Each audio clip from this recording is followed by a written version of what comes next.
नमस्कार, मैं हजरत खान। दिन भर की खबरों में सबसे पहले डालते नजर आज के मुख्य समाचारों पर। हिसार से बरामद हुई टाउन से अपहृत बच्ची खुशबू। पुलिस टीम ने हाथी से आरोपित महिला को भी किया गिरफ्तार। बिजली बिलों में स्थायी शुल्क ज्यादा वसूलने के विरोध में भाजपा ने किया प्रदर्शन। शादी के नाम पर ठगी से परेशान होकर युवक ने की सुसाइड, नहर में मिला शव। कॉलेज स्टूडेंट कर रहे ऑनलाइन पढ़ाई, लेक्चरर सिलेबस के हिसाब से बना रहे वीडियो। अब खबरें विस्तार से। टाउन से गुरुवार को अपहृत हुई 3 साल की खुशबू आखिरकार दूसरे दिन हरियाणा के हांसी से बरामद हो गई। बच्ची के मिलने से जहां पुलिस प्रशासन ने राहत की सांस ली है, वहीं परिजनों में खुशी की लहर है। बताया जा रहा है कि रेड क्रॉस सोसाइटी के पास ये 3 वर्षीय बालिका मिली है। वहीं अपहरण करने वाली महिला को हरियाणा के हांसी से पकड़ा गया है। अपहरण हुई बालिका खुशबू के मिल जाने की खबर ने परिजनों में खुशी ला दी। गुरुवार को एक महिला 3 साल की बच्ची को अपहरण कर अपने साथ ले गई थी। इसके बाद से ही पुलिस कई ठिकानों पर दबिश दे रही थी। शुक्रवार को टाउन पुलिस ने मामले में कामयाबी हासिल करते हुए बच्ची को हिसार से बरामद कर लिया। यह बच्ची रेड क्रॉस सोसाइटी के पास मिली। वहीं पुलिस ने अपहरण करने वाली महिला को भी हांसी से पकड़ा है। मिली जानकारी के मुताबिक जिस घर में अपहरण हुई बालिका अपने माता पिता के साथ किराए पर रह रही है, बच्ची का अपहरण करने वाली महिला उसी मकान में किराए पर रहने वाली एक अन्य महिला की परिचित है। बताया गया कि बालिका के घर पर भी आरोपित महिला का आना जाना था। महिला की पहचान रेणु पत्नी जय किशोर के रूप में हुई है। प्रारंभिक पूछताछ में महिला ने खुद के कोई औलाद नहीं होने पर बच्ची उठाकर ले जाने की बात कही है। वहीं ये भी बताया गया कि आरोपित महिला रेणु पति से अलग रह रही है और हांसी में रहने वाले एक अन्य व्यक्ति के पास बच्ची को लेकर जा रही थी। वहीं महिला को जब पुलिस के पीछे होने का पता चला तो डर के मारे बच्ची को हिसार बस स्टैंड पर छोड़कर चली गई। वहां बस चालक की सूचना पर बालिका को बस स्टैंड से सीडब्ल्यूसी ने अपने कब्जे में लिया। टाउन पुलिस की टीम ने महिला को हांसी से गिरफ्तार किया है। महिला व बच्ची को लेकर पुलिस टीम के हनुमानगढ़ पहुंचने के बाद एसपी राशि डोगरा ने प्रेस कॉन्फ्रेंस कर पूरे मामले की जानकारी दी। अपहरण के इस मामले का खुलासा करने में टाउन थाना पुलिस की टीम ने तत्परता दिखाई और कामयाबी हासिल हुई। टीम में जांच अधिकारी एसआई संचू रानी, हेड कांस्टेबल नरेश बिश्नोई, राजकुमार सिहाग, कांस्टेबल राकेश रमाना, होमगार्ड जवान सावन पाईवाल शामिल थे। हमारी बच्ची खो गई। हमारे पुलिस थाने से ही है, हमारे कार्य हमारी बच्ची को ढूंढ दिया। हम उनको बड़े कोटि धन्यवाद देते हैं। आगे भी ऐसा चलता रहे, सहयोग रहे तो हम लोग गरीब आदमी का भला हो सके।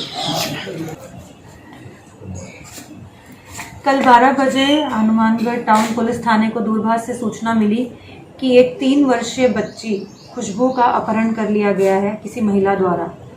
तुरंत ये सूचना मिलने पे सभी थानों की टीम्स को एक्टिवेट किया गया और एसएचओ टाउन में टीम मौके पे पहुंचे, जहां उन्होंने जो उस लड़की की बड़ी बहन थी उससे उस महिला का होलिया लिया, आसपास के सीसीटीवी फुटेज खंगाले। सीसीटीवी फुटेज में तो कुछ प्राप्त नहीं हुआ, लेकिन आसपास मालूमात करने से ये बात पता चली कि मोहल्ले की एक महिला अपने घर पे नहीं है। जिसके रिश्तेदारों से और पूछताछ की गई तो वो उसका ये कहना था कि मैं हरियाणा की तरफ निकल गई हूँ। जब इस महिला के बारे में उस बच्ची से पूछा गया, बड़ी बहन से, तो उसने कहा हाँ, इसी तरह की एक महिला, यही आंटी मेरी बहन को लेकर गई है। तो तुरंत हरियाणा हांसी की तरफ टीम रवाना की गई। महिला को वहाँ पकड़ा गया, लेकिन महिला के पास बच्ची नहीं मिली। जब महिला से अलग अलग पूछताछ की गई तो महिला ने ये बात कबूल ली कि क्योंकि उसको पता चल गया था कि पुलिस उसके पीछे है, तो बच्ची को हरियाणा के बस डिपो में ही छोड़ आई थी। फिर वहाँ से संपर्क किया गया पुलिस की टीम का और फिर वो बच्ची हमें सीडब्ल्यूसी के पास से मिल गई। तो इसमें पुलिस का बहुत ही बेहतरीन काम रहा। बहुत ही जल्दी से पुलिस ने इसको सीरियसली लिया, इस मैटर को, और बच्ची को ले आए। बिजली के बिलों में स्थायी शुल्क ज्यादा वसूलने से उपभोक्ताओं में रोष है। इसी रोष के तहत शुक्रवार को भाजयुमो के जयपुर संभाग प्रभारी देवेंद्र पारिक के नेतृत्व में नागरिकों ने एससी कार्यालय पर प्रदर्शन किया। प्रदर्शनकारियों का कहना था कि कोरोना जैसी महामारी में जो आमजन पर अतिरिक्त बोझ डाला गया है, उसे बर्दाश्त नहीं किया जाएगा। स्थायी शुल्क की बढ़ी हुई दरें वापस लो, वापस लो, वापस लो। स्थायी शुल्क की बढ़ी हुई दरें वापस लो, वापस लो, वापस लो। राज्य सरकार मुर्दाबाद, मुर्दाबाद, मुर्दाबाद। और साथ ही साथ जो बिजली का जो स्थायी शुल्क, बिजली के बिलों में जो झटका सरकार ने, राज्य सरकार ने दिया है, स्थायी शुल्क के नाम पर सीधा सीधा दुगुना बढ़ा दिया, दुगुना स्थायी शुल्क बढ़ा दिया और ईंधन अधिभार के नाम पर बिजली के बिल के अंदर एक छुपी हुई राशि जो कि विद्युत के घरेलू उपभोक्ताओं को ठगा जा रहा है, लूटा जा रहा है। आज हम हमारे बिजली बिलों से अधिक स्थायी शुल्क लगाने और ईंधन चार्ज वसूलने के विरोध में शुक्रवार को भाजपा कार्यकर्ताओं ने डिस्कॉम के एससी कार्यालय पर प्रदर्शन किया और नारेबाजी करते हुए आमजन को राहत पहुंचाने की मांग की। साथ ही ज्ञापन सौंपते हुए कहा कि यदि आमजन को बिजली बिलों में राहत नहीं दी गई तो आंदोलन तेज होगा। प्रदर्शन के दौरान एससी खुद मौजूद रहे और मुख्यमंत्री के नाम ज्ञापन लिया। भाजयुमो के देवेंद्र पारिक, प्रकाश तंवर, अमर सिंह राठौर सहित अन्य वक्ताओं ने कहा कि उन्होंने बताया कि लॉकडाउन की वजह से आम आदमी पहले से ही परेशान चल रहा है। उस समय राज्य सरकार ने बिल स्थगित कर दिए थे। अब डिस्कॉम द्वारा बिलों के साथ स्थायी शुल्क व अन्य प्रकार के खर्च जोड़कर वसूली की जा रही है।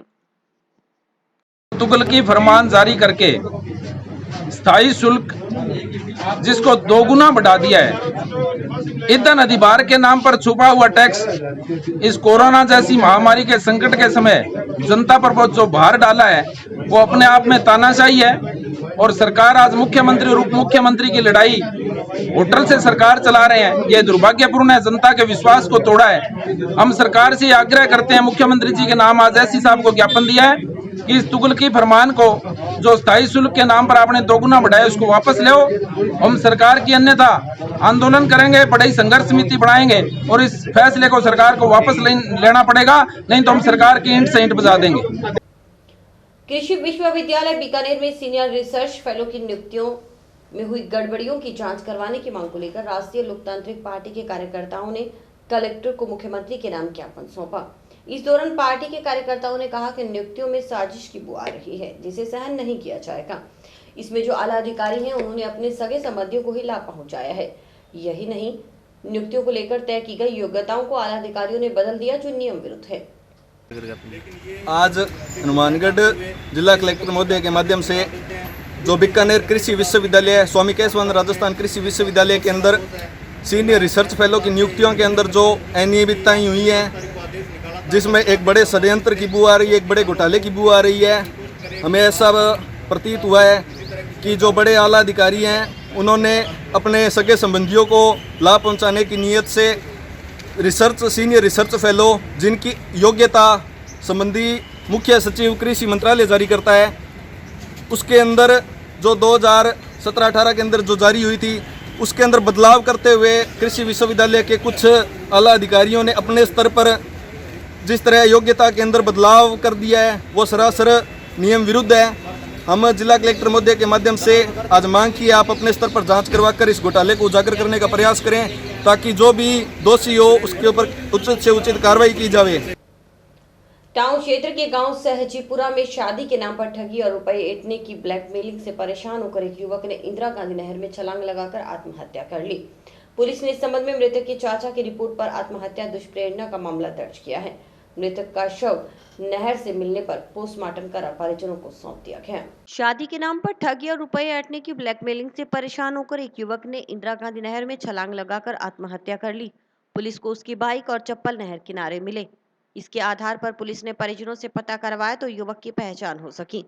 पुलिस के मुताबिक साहबराम पुत्र देवाराम जाट निवासी सहजीपुरा ने पुलिस को बताया कि उसके बड़े भाई मदनलाल के पुत्र कृष्णलाल की अंतर जातीय शादी कर्णेसर के रहने वाले आत्माराम पुत्र भादरराम नायक ने रावतसर की रहने वाली एक लड़की के साथ 1 माह पहले कराई थी। शादी के महज 2 दिन बाद ही दुल्हन पीहर चली गई और वापस नहीं लौटी। आरोप है कि इसके बाद कृष्णलाल को रुपए ऐंठ लिए गए। इसके बाद और रुपए देने की मांग कर उसे ब्लैकमेल किया जाने लगा। आरोपी आत्माराम व उसकी गैंग से जुड़े लोगों ने उसे प्रताड़ित कर आत्महत्या के लिए मजबूर कर दिया। इससे परेशान होकर उसने इंदिरा गांधी नहर में छलांग लगा दी। इस बीच 21 जुलाई को नहर की पटरी पर कृष्णलाल की बाइक, साफा, चप्पल आदि मिले, जिससे नहर में डूबने की आशंका पर तलाश की तो उसका शव मिल गया। सूचना पाकर एएसआई खियाराम ने मौके पर पहुंच मृतक का शव मोर्चरी में रखवाया। पोस्टमार्टम के बाद शव परिजनों के सुपुर्द कर दिया गया। मामले की जांच लखोवाली चौकी प्रभारी एसआई नवदीप सिंह को सौंपी गई है। कल आईजीएन की नहर खेतावाड़ी पुल के पास जो डेड बॉडी मिली थी उसकी सूचना पुलिस चौकी लखवाड़ी के अंदर दिनांक 21/7 को सुबह जरिए दूरभाष मिली कि एक मोटरसाइकिल की सीट के ऊपर छापा पड़ा हुआ है, नहर के किनारे चप्पलें पड़ी है। ये जिस पर चौकी से 2 जवानों को भेज करके मोटरसाइकिल चौकी मंगवाया, उसके नंबर वगैरह रात को ऊपर सर्च करके देखे तो ये सीताराम सनो मदन लाल निवासी सहजीपुरा का होना पाया गया रजिस्ट्रेशन से। फिर उनके सहजीपुरा के अंदर किसी परिचित व्यक्ति को टेलीफोन करके उससे व्यक्ति के बारे में पूछा तो उन्होंने बताया कि ये हमारे गांव का ही है।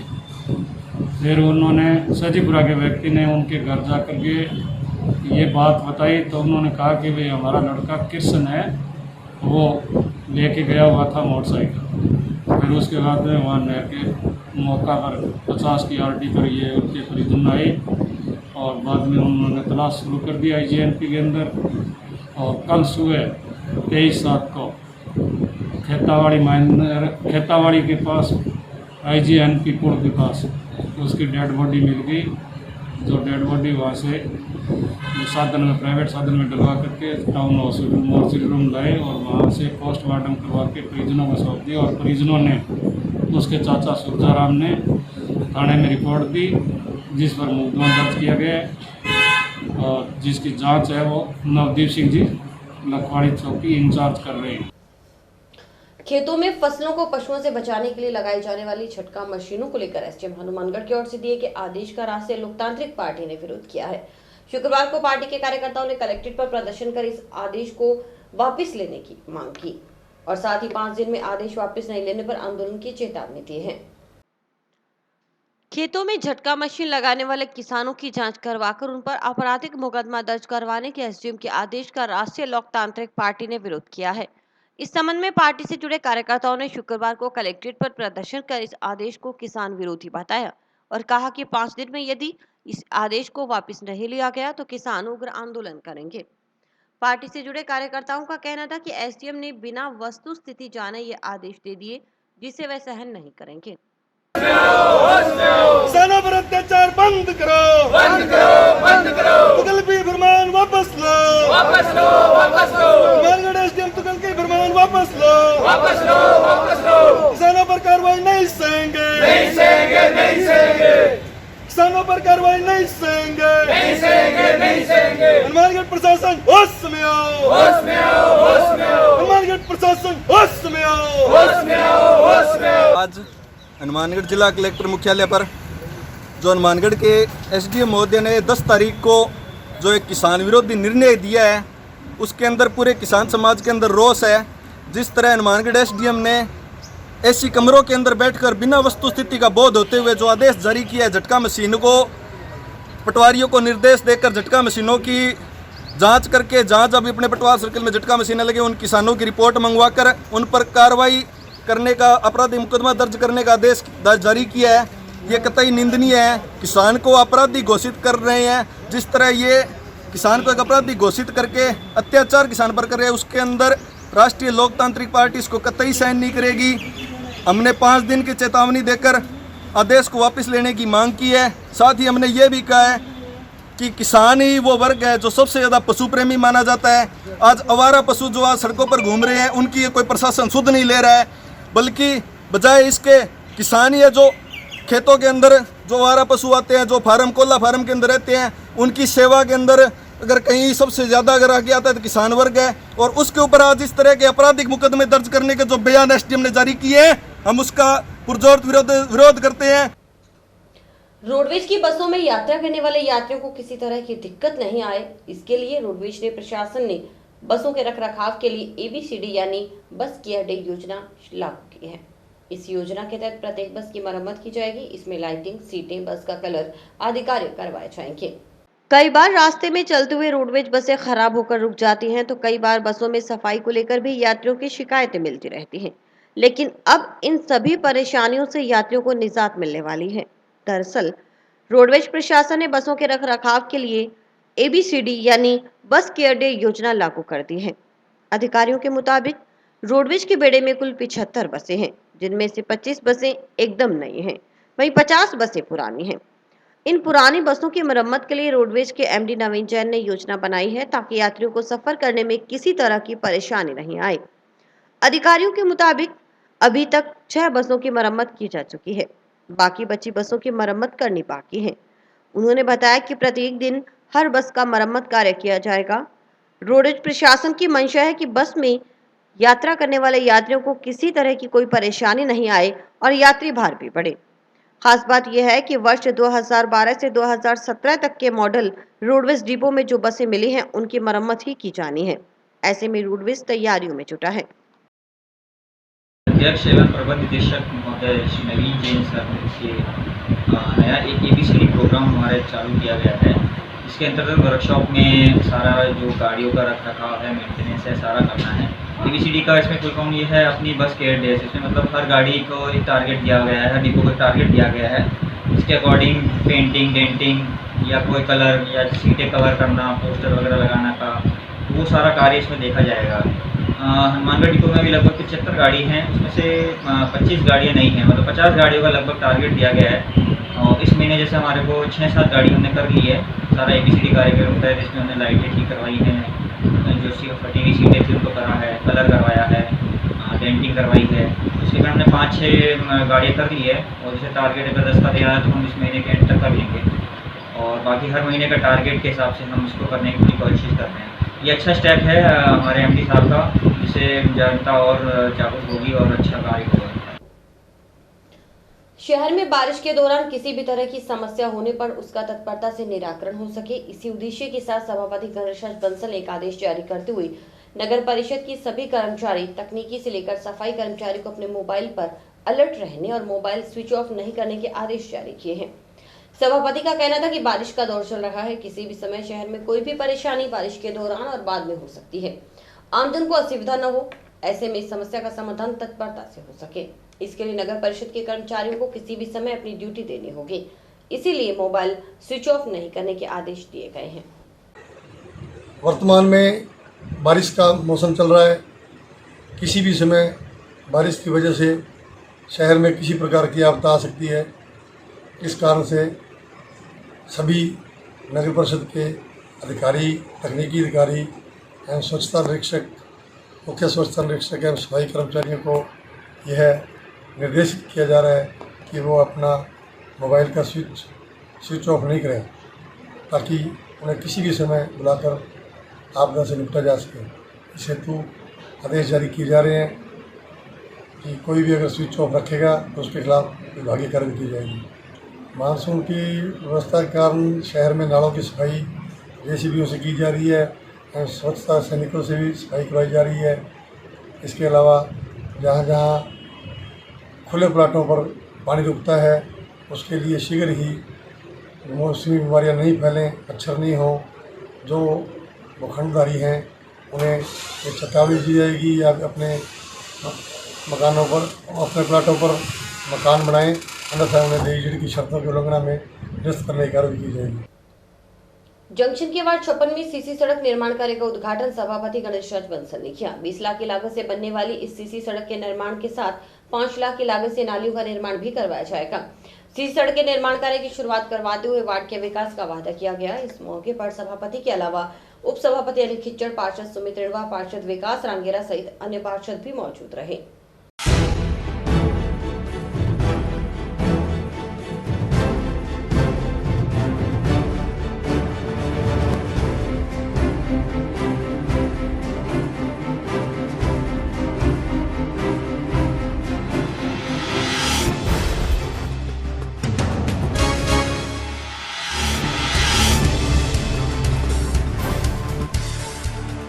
वार्ड नंबर 56 में आज सीसी सड़क का उद्घाटन किया गया है, जिसमें मेरे साथ उप सभापति अनिल जी खिच्चड़ जी, सुमित जी रेणवा जी पार्षद, विकास जी रंगेरा 56 वार्ड के पार्षद हैं, डॉक्टर रंगेरा जी, अशोक जी, गौरी जी, रमजान जी, सभी पार्षद प्रतिनिधि मौजूद हैं। उनकी उपस्थिति में सड़क का उद्घाटन किया गया है।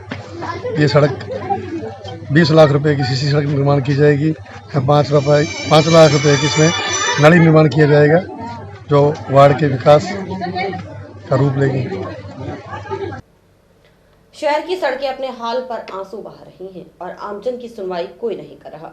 जी हां, शहर की सेक्टर 12 के पास से सूरतगढ़ की तरफ जाने वाली सड़क का हाल देखकर आप भी चौंक जाएंगे। बीते 15 साल से सरकारें बदल गई, लेकिन सड़कें हालात वैसे की वैसे हैं। बारिश के दिनों में यहाँ पानी इकट्ठा हो जाता है, लगता है जैसे यहाँ सड़क है ही नहीं। ऐसे में आमजन परेशानी झेल रहा है, लेकिन सरकार, प्रशासन और विभाग सब आंखें मूंदे हुए है। देखिए प्रदीप पाल की यह रिपोर्ट। ए भाई जरा देख के चलो, आगे ही नहीं पीछे भी, दाएं ही नहीं बाएं भी, ऊपर ही नहीं नीचे भी। ए भाई जरा देख के चलो, आगे ही नहीं पीछे भी, दाएं ही नहीं बाएं भी, ऊपर ही नहीं नीचे भी। ए भाई ये कोई तालाब या सराय नहीं, यह शहर से सूरतगढ़ जाने वाली प्रमुख रोड है। लेकिन अब इस सड़क का हाल ऐसा हो गया कि इसकी हालत बयां कर पाना भी मुश्किल हो गया है। सेक्टर 12 सहित हाउसिंग बोर्ड सहित कई कॉलोनियों को शहर के मुख्य मार्ग से जोड़ने वाली यह सड़क करीब 15 साल से इसी हाल में है। हर बारिश में यहाँ पानी भर जाता है। वाहन चालक मजबूरन यहाँ से डरते ठिठकते गुजरते हैं।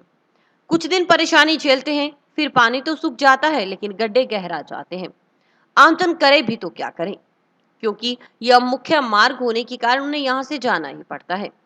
यही नहीं, आसपास कॉलोनियों के लोग तो घर से निकल ही नहीं पाते। उनके घरों के आगे बारिश के दिनों में तालाब बन जाता है। ऐसे में वह घर के पीछे की गलियों से होकर मुख्य सड़क तक पहुंचते हैं। सुनिए यहाँ के निवासियों की व्यथा। बरसात के दिनों में तो हमारा घर से बाहर निकलना दूभर हो जाता है जी। यहाँ इतना परेशानी रहती है ट्रैफिक आने जाने वालों को। हम तो चाहे भारतीय जनता पार्टी की सरकार थी तब भी हमने इतना ही उनको बोला था क्या जी बजट नहीं है पीडब्ल्यूडी के पास में। और अभी इस गवर्नमेंट से भी बोल रहे हैं, हमारे वार्ड पार्षद हैं उनसे हमने कई बार निवेदन किया, उन्होंने भी यही बोला है कि अभी हम बजट नहीं है। हालांकि वो अन्य कार्य जो नगर पालिका क्षेत्र में आते हैं वो बड़े अच्छे ढंग से करवा रहे हैं। अब ये देखिए कितना बढ़िया करवा रखा है उन्होंने, आगे जो इंटरलॉकिंग करवाई है। बाकी वो बजट का रोना भूल के तो सब ऐसे ही चल रहा है। जो हमारा 12 नंबर सेक्टर का सूरतगढ़ रोड जो है, लगातार इसकी परेशानी बहुत ज़्यादा है। इसका लेवल हमने कई बार महकमे को भी अवगत करवा दिया, कलेक्टर साहब को भी ज्ञापन दे दिया और नगर पालिका वालों को भी ज्ञापन दे दिया। नगर पालिका वाले कह देते हैं ये पीडब्ल्यूडी को बताओ, पीडब्ल्यूडी वाले कह देते हैं कलेक्टर साहब को बताओ। कलेक्टर साहब को भी हम अब ज्ञापन दे के आए हैं। तो इसका लेवल नीचा है, बरसात जब आ जाती है पूरी तरह भर जाता है पानी, तो सबको हमें आने जाने की बहुत परेशानी होती है। और रात को सोने नहीं देते, जब गड़गड़ होती रहती है, ट्रैक्टर नंगे ट्रैक्टर नंगे, तो हमारी नींद भी हराम हो रही है। सड़क पे पूरा दिन पानी भरा रहता है, नाली का पानी बाहर आता है। नाली में मोरे रखे गए हैं कि पानी सड़क का नाली में जाए, मगर वो नाली का बाहर आ रहा है, कोरोना फैल रहा है। गंदे पानी में हम लोग रह रहे हैं, कोई किसी की सुनवाई नहीं है यहाँ। ना तो कोई कभी कलेक्टर साहब भी निकलते हैं, उन्होंने भी नहीं कभी देखा, और कभी किसी ने भी वार्ड मेंबरों को भी बोल के हम परेशान हो चुके हैं। और ये 15 साल से ये प्रॉब्लम चल रही है, इस सड़क को कोई नहीं बनवाता। सड़क टूटी होने के कारण बारिश का पानी यहाँ भारी मात्रा में एकत्रित हो जाता है। यही नहीं, सड़क का लेवल सही नहीं होने के कारण दोनों तरफ की नालियों का पानी भी सड़क पर आ जाता है। आसपास के लोगों का कहना है कि न तो नगर परिषद इस तरफ गौर कर रही है और न ही सार्वजनिक निर्माण विभाग ध्यान दे रहा है। नतीजा यह है कि आम लोग परेशान हो रहे हैं। यही नहीं, कॉलोनी के लोग कलेक्टर को कई बार गुहार लगा चुके, लेकिन उनको यहाँ तक नहीं पता कि यह रोड किस विभाग के अंडर में आती है। ऐसे में उनकी सुनवाई कौन करेगा। लोगों ने यहाँ तक कह दिया कि अगर समस्या का हल नहीं हुआ तो उन्हें मजबूरन धरना देना पड़ेगा। सुनिए लोगों ने इस समस्या पर कैसे अपनी नाराजगी जाहिर की। रोड पर कई वर्षों से जो है सड़क नीची होने के कारण बरसात के समय खूब पानी भर जाता है और खड्डे इतने ज़ोरदार हैं कि रात को यहाँ के लोग सो नहीं सकते। कलेक्टर को भी इस बारे में काफ़ी बार ज्ञापन दिया। BS पेंटर जी और सुविंदर सिंह जी और हरिकिशन जी और गणमान्य नागरिक जो है कलेक्टर को दिया ज्ञापन। उसके बावजूद भी कलेक्टर साहब को यही नहीं मालूम कि ये नगर पालिका के अंदर आती है या ये PWD के अंदर आती है। ये जो सूरतगढ़ रोड है ये बचनी देवी से लेके और जो आबकारी थाने का बोर्ड लगा है वहाँ तक 200 मीटर की जो है वो डोब है बहुत ज़्यादा। पिछले बोर्ड में मैंने जब सरकार चेंज हुई उसके बाद दोनों साइड नाला बनवा दिया था, जिससे कुछ ना कुछ पानी अब उस नाले में निकलने लगा है। नीचे उस सुराख उसमें दे रखे हैं, परंतु समस्या जस की तस ये है भी ये PWD की रोड है सबसे बड़ी समस्या। और PWD का जो 1 साल से हम देख रहे हैं काफ़ी स्थिति जो है संतोषजनक नहीं है। 2 बार चौधरी विनोद कुमार जी विधायक जो हमारे हैं उन्होंने इसकी रिकमेंडेशन भेज चुकी हैं, और अभी कल परसों मैं और सुभाष जी बंसल जाके हैं जोरा सिंह मान के पास भी हमें चाहिए 200 मीटर का टुकड़ा। आप एक बार पत्थर कूट के ऊंचा कर दें, बाकी अगर उस पर कारपेट करनी हो तो हम कर देंगे, आपसे लिखवा लेंगे, हम लिख के भी दे देंगे। ना तो PWD डिपार्टमेंट इस बात को कोई निस्तारण कर रहे हैं उनके कर्मचारी कि आप बना लो या ना बना लो। वो 200 मीटर की वजह से सारे जो हाउसिंग बोर्ड के लोग हैं और हैं हर जनता परेशान हो रही है। दिखते हैं मैं मानता हूँ, अगर हमारी रोड होती तो ऐसा नहीं है कि 200 मीटर के लिए मैं किसी से कहलवाता, तो मैं ऊपर की पार्किंग 300-200 मीटर की बना सकते हैं, तो उतना एरिया मेरे लिए कोई ज़्यादा नहीं है, परंतु थोड़ा सा डिपार्टमेंट अलग होने की वजह से हमें दिक्कतें आ रही हैं। घग्गर नदी में एक बार फिर पानी बढ़ना शुरू हो गया है। गुलाचिका से लेकर नाली बैंड तक सभी जगह सोमवार को पानी घट गया था। बुधवार को पानी की मात्रा सभी जगह बढ़ गई।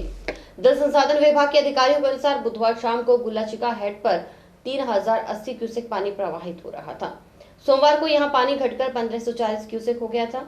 जल संसाधन खंड द्वितीय के सहायक अभियंता साहिराम यादव ने बताया कि खनौरी हेड से 2100, चांदपुर हेड से 5100, ओटू हेड से 5300, घग्गर साइफिन में 3650 क्यूसेक पानी प्रवाहित हो रहा है। 3000 क्यूसेक पानी नाली बैंड में चलाया जा रहा है, जबकि 500 क्यूसेक सेमनाला में भी छोड़ा गया है।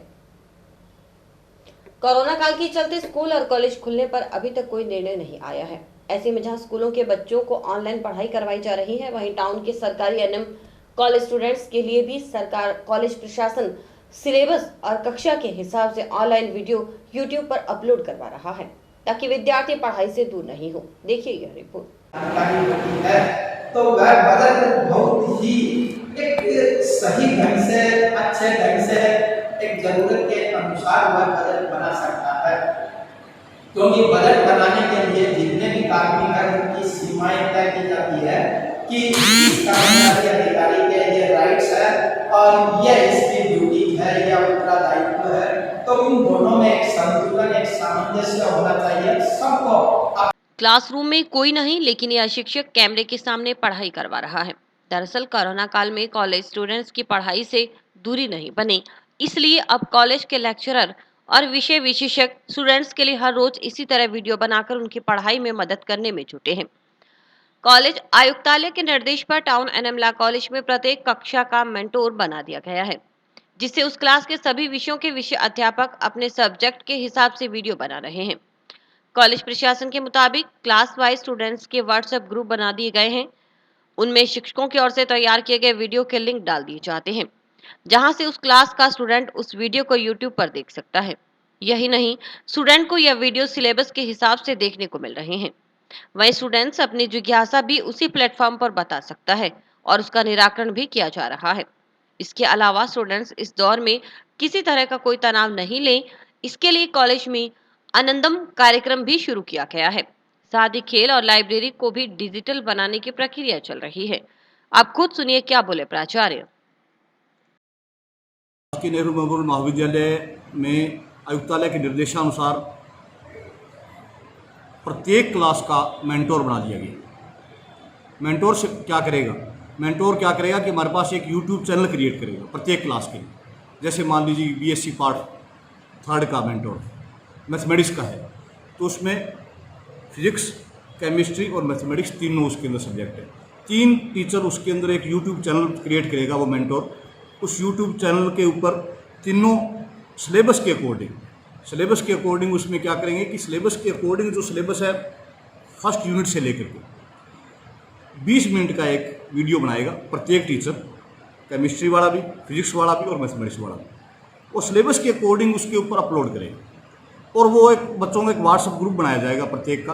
वो प्रत्येक बच्चे का व्हाट्सएप ग्रुप बना करके उसके ऊपर वो उस व्हाट्सएप ग्रुप पे एक लिंक शेयर किया जाएगा और वो यूट्यूब चैनल उसको वो सब्सक्राइब कर सकते हैं। ये इसलिए किया गया है कि कोरोना महामारी के कारण हम क्लासेस नहीं लगा पा रहे और कितना लंबा चलेगा किसी को मालूम नहीं। जब तक इसकी वैक्सीन नहीं आती तब तक बच्चों के लिए परेशानी का सबब है। बच्चे परेशान होकर के अपने पढ़ाई से वो दूर विमुख होते जा रहे हैं, अन्य गतिविधियां उनकी संचालित नहीं हो पा रही। तो इसलिए हम ये चाह रहे हैं कि बच्चों को घर बैठे हुए ई कंटेंट्स के ज़रिए उनको एक ट्रेन टीचर के द्वारा एक अच्छा मटेरियल मिले सिलेबस के अकॉर्डिंग। और इसी के साथ समाचार समाप्त हुए। रोजाना देखते रहिए समाचार। नमस्कार।